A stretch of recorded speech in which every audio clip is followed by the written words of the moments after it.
नमस्कार दोस्तों, welcome back to your own channel wealth saga. आज है 30 अक्टूबर 2020 और आज है ईद ए मिलाद का दिन।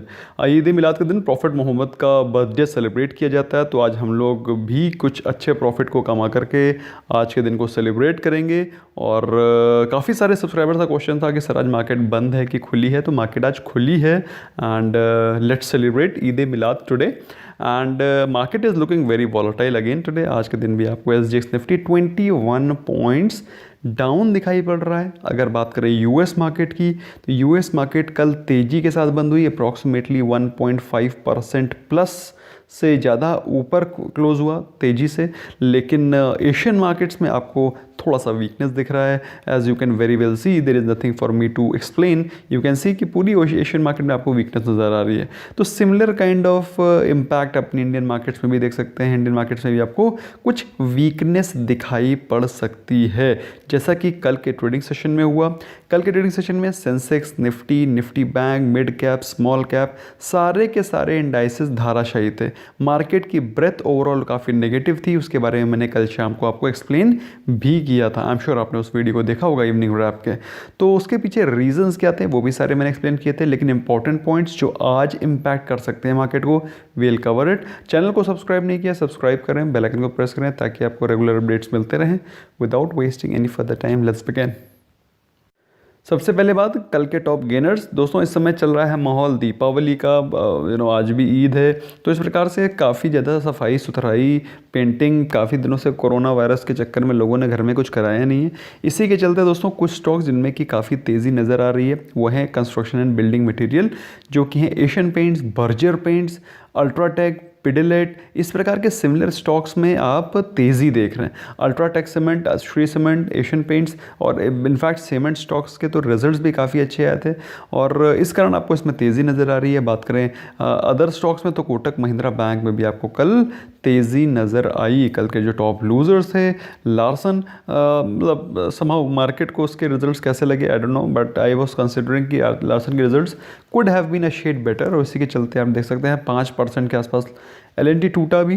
Titan company, Adani ports and ONGC were the top losers. ONGC का टूटने का रीज़न था क्रूड में गिरावट। काफ़ी सारे सब्सक्राइबर्स पूछ रहे थे सर ONGC क्यों गिरा। तो ONGC is falling because of fall in crude prices. तो ONGC का रेवेन्यू डाउन हो जाएगा अगर क्रूड के प्राइसेस क्रैश कर जाएंगे। And WTI crude has fallen below $40 पर बैरल। और मैं ऐसा क्यों बोल रहा हूँ उसको सब्सटैंशिएट करने के लिए क्रूड ऑयल आप देख सकते हैं कल के दिन भी 2.5% के आसपास गिरा। Although falling of crude is good for Indian economy, क्योंकि हमारा काफ़ी सारा पैसा क्रूड ऑयल के इंपोर्ट में जाता है। हम लोग काफ़ी ज़्यादा ऑयल मंगाते हैं बाहर से। इंडिया में प्रोडक्शन है नहीं, और जो है वो ज़्यादा अच्छे क्वालिटी का क्रूड प्रोड्यूस नहीं होता है इंडिया में। तो India is known for producing good quality coal and not crude. तो क्रूड हम लोग काफ़ी ज़्यादा इंपोर्ट करते हैं, और अगर क्रूड की वैल्यू कम होती है, क्रूड का प्राइस डाउन होता है, so this is indirectly benefiting India's reserves, foreign reserves. बात करें इंडिया के कमोडिटी सेक्शन के बारे में, तो इंडिया के कमोडिटी सेक्शन में जो प्राइसेस चल रहे हैं at the support of 50K for gold and approximately 60K for support of silver. तो ये इस प्राइसेस पे अगर आप बाय करना चाहते हैं दीपावली के लिए, मेरे हिसाब से दीपावली के पावन अवसर के लिए इस प्राइस पे बाइंग की जा सकती है with the longer term horizon. दोस्तों हम लोग देखते हैं निफ्टी पे क्या इंपॉर्टेंट पिवट पॉइंट्स दिख रहे हैं और क्यों। भाई निफ्टी के चार्ट की एनालिसिस कर मैंने आपको इवनिंग रैप में पोस्ट करी थी। पिवट पॉइंट देखते हैं आज के दिन कहाँ से मूवमेंट हो सकता है। सो दोस्तों कल के दिन जो क्लोजिंग हुई है निफ्टी 50 में वो हुई 11,671। जो नीचे के लेवल पे सपोर्ट दिखाई पड़ रहा है, the very first support which is visible is 11,600। मतलब 70 पॉइंट नीचे अगर निफ्टी गिरा तो 70 पॉइंट गिर करके वो ऊपर जंप मार सकता है, because 11,600 happens to be a stronger support on daily charts. उसके बाद बाई चांस उससे ज़्यादा क्रैश कर गया तो 11,550 इज़ दी स्ट्रॉन्ग सपोर्ट। तो मेरे हिसाब से 11,500 के ऊपर ही रहेगी मार्केट। कुछ इससे ज़्यादा नेगेटिव होने के चांसेस मुझे लग नहीं रहे। रही बात ऊपर की, तो दोस्तों जो मैंने आपको पहले बताया था, आई एम श्योर आपको याद होगा 11,800 के स्ट्रॉन्ग सपोर्ट थे। क्योंकि निफ्टी डिसाइसिवली क्लोज हुआ है 11,800 के नीचे, तो ऊपर के लेवल में 11,800 एक स्ट्रॉन्ग रेजिस्टेंस दोबारा बन गया। तो you getting what I am saying. तो 11,800 के लेवल जब तक टूटते नहीं तब तक ऊपर 12,000 की कहानी तो आप भूल जाइए। फिलहाल ये हैं इंपॉर्टेंट लेवल्स आज के जिसको कि आपको फोकस करना है और जहाँ पे आपको सपोर्ट एंड रेजिस्टेंस दिखाई पड़ सकता है। कल रही बात निफ्टी बैंक की, तो उसमें भी गिरावट रही, बट इतनी ज़्यादा एक्सेसिव गिरावट नहीं थी क्योंकि मार्केट ब्रेथ ओवरऑल नेगेटिव थे। तो निफ्टी बैंक में भी आपको स्लाइट फॉल नज़र आया। तो निफ्टी बैंक में आप देख सकते हैं 141 पॉइंट्स का गिरावट था और उसने डिसाइसिवली 24,000 के लेवल को सेव किया, ऑल्दो उसके अंदर उसके नीचे भी चला गया था, ऑलमोस्ट 23,900 के आसपास पहुंच गया था बैंक निफ्टी, लेकिन वहाँ से जंप आया और 24,092 पे क्लोजिंग हुई।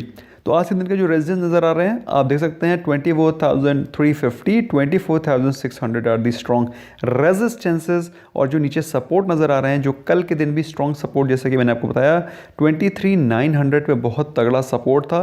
तो 23,850 and 23,550 are the important support zones for Nifty bank as on today's date. तो इन क्रूशियल पॉइंट्स को आप नोट कर सकते हैं। बाई चांस यहाँ पर आता है निफ्टी बैंक, तो फिर ऑफकोर्स वहाँ से जंप आ सकता है, ऑल तो हो सकता है और करेक्ट हो, और फिर यहाँ से जंप आ सकता है। So these are the vital points जहाँ पर आपको फोकस करना चाहिए। बात करें FII DI डाटा के बारे में, तो कल दोनों ने जम के बिकवाली करी है और आप देख सकते हैं जंप के मतलब दोनों ने बिकवाली करी है। FIIs 421 crore and DIIs 253 crore, तो दोनों ने मिलकर कर बिकवाली करी और बिकवाली के चलते ही मार्केट में करेक्शन दिखाई पड़ा। गुड न्यूज़ क्या है आज के दिन को, जो इंपॉर्टेंट गुड न्यूज़ ये है दोस्तों, मैंने आपको कम से कम 15 दिन पहले बताया था। Not that I am the first one to tell you, it's just that I covered it. मैंने आपको बताया था कि PSU में बायबैक आ सकता है और उनमें स्टॉक्स भी बताया था। तो उसमें NTPC ने ऑलरेडी डिक्लेयर कर दिए, HPCL ने भी PSU है, SPCL ऑयल मार्केटिंग कंपनी है, उसने भी बायबैक को अनाउंस किया है। So again a positive news for those who are share holder, लेकिन इसका मतलब ये बिल्कुल भी नहीं है that you start buying HPCL। Please be watchful of this.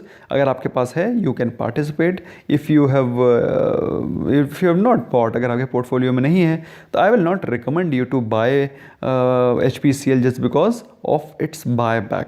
तो बायबैक के लिए खरीदने की ज़रूरत नहीं है। ओके, तो L&T और मैरिको ने डिविडेंड्स डिक्लेयर किए थे, लेकिन उसके बावजूद भी L&T में आपको क्रैश नज़र आया, बिकॉज मार्केट के लिए डिविडेंड से ज़्यादा ज़रूरी है अर्निंग्स। अगर अर्निंग्स नहीं है तो चाहे आप जितना डिविडेंड दे दें, क्योंकि डिविडेंड तो अल्टीमेटली आपका ही पैसा आपको मिल रहा है। डिविडेंड में कुछ आपने एक्स्ट्रा तो किया नहीं, कंपनी ने कुछ एक्स्ट्रा तो किया नहीं, कंपनी ने कुछ एक्स्ट्रा पैसा जनरेट तो किया नहीं, तो कंपनी आपका पैसा ही आपको दे रही, तो उसमें आपका प्रॉफिट क्या हुआ है कि नहीं? क्या आपको क्या लगता है? What do you think? According to me ये डिविडेंड देना कोई बड़ी चीज़ थोड़ी नहीं, मेरा ही पैसा मेरे को दे रहे हो। ओके, एनीवे, मार्केट में करेक्शन हो रहा है तो आई एम कंसिडरिंग कि market froth is getting eliminated slowly, और अभी आपको क्या है, जैसे ये फ्रॉथ हट रहा है आपको धीरे धीरे मीट दिखाई पड़ना शुरू हो रहा है मार्केट में, वैल्यूएशन क्लियरली दिखाई पड़ना शुरू हो रहे हैं। तो भाई इसमें इसके चलते बैड न्यूज़ क्या है? बैड न्यूज़ तो कोई मतलब वही है यार, कोरोना वायरस केसेस बढ़ते जा रहे हैं। कल के दिन जो देखने वाली बात है वो ये है कि world wide highest number of cases report किए गए टिल डेट। 5 लाख से भी ज़्यादा के केसेस रिपोर्ट हुए। नंबर 2, दुनिया में सबसे ज़्यादा केसेस थे। US में भी कल के दिन सबसे ज़्यादा केसेस रिपोर्ट हुए और दिल्ली में भी काफ़ी ज़्यादा केसेस रिपोर्ट हुए आज तक के। तो दोस्तों ये एक अच्छी न्यूज़ नहीं है दैट केसेस आर इंक्रीजिंग। तो मैं आपसे बस यही गुजारिश कर सकता हूँ, please wear mask once you go out and refrain from going outside unless until very much required. तो यही 2 चीज़ें हैं जो कि आप ध्यान रख सकते हैं। बाकी इससे ज़्यादा आप कुछ कर नहीं सकते और इससे ज़्यादा मैं आपको कुछ बता नहीं सकता। ऑल्दो इंडिया में recovery is high but things may go worse. Lockdown restrictions Mumbai में एक्सटेंड कर दी गई है। तो जो अभी रिस्ट्रिक्शंस थी अभी चल रही थी as on date, they have been extended till 30th of नवंबर।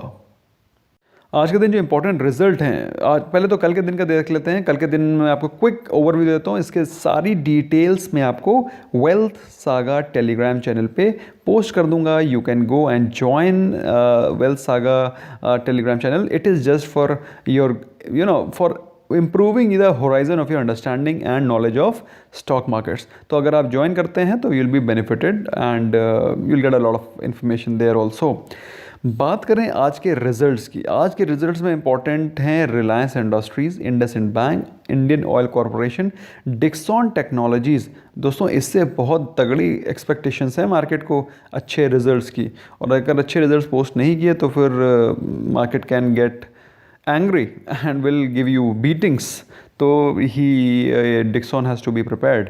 कल के दिन Maruti Suzuki, BPCL, Bank of Baroda, Havells, IndiGo में लॉस और भी ज़्यादा बढ़ता हुआ पाया गया। वोडाफोन में रेवेन्यू इम्प्रूव हुआ है, which according to me is reasonably okay performance. और बाकी का डिटेल मैं आपको डाल दूंगा ऑन माई टेलीग्राम चैनल। आज के दिन का व्यू क्या है? आज के दिन का व्यू ये है दोस्तों कि आज के दिन आपको अगर अपॉर्चुनिटी मिलती है वॉलेटिलिटी के चलते तो ही ट्रेड करें, क्योंकि आज मार्केट में मुझे लग रहा है last day of the week है, हो सकता है ज़्यादा अपॉर्चुनिटी ना मिले। If the market is not volatile, if the market is not moving, तो अवॉइड करें, refrain from trading today. Plus आपको जहाँ जहाँ भी वैल्यू दिख रही है, कल भी मैंने एक वीडियो बनाया था जिसमें कि मैंने आपको बताया था कि there are 2 stocks which are oversold category, और ओवरसोल्ड कैटेगरी चलते उसमें वैल्यूशन दिख रही है। So you can place a GTT orders in case if you want to, और अगर आप लॉन्ग टर्म इन्वेस्टर हैं तो you can even buy. Reliance के इंडस्ट्रीज़ के नतीजे बहुत ही इंपॉर्टेंट होने वाले हैं। Let's see which how the results are posted. So let's hope for the best. Thank you so much for giving your precious time, friends, and take care of yourself. Bye bye for now.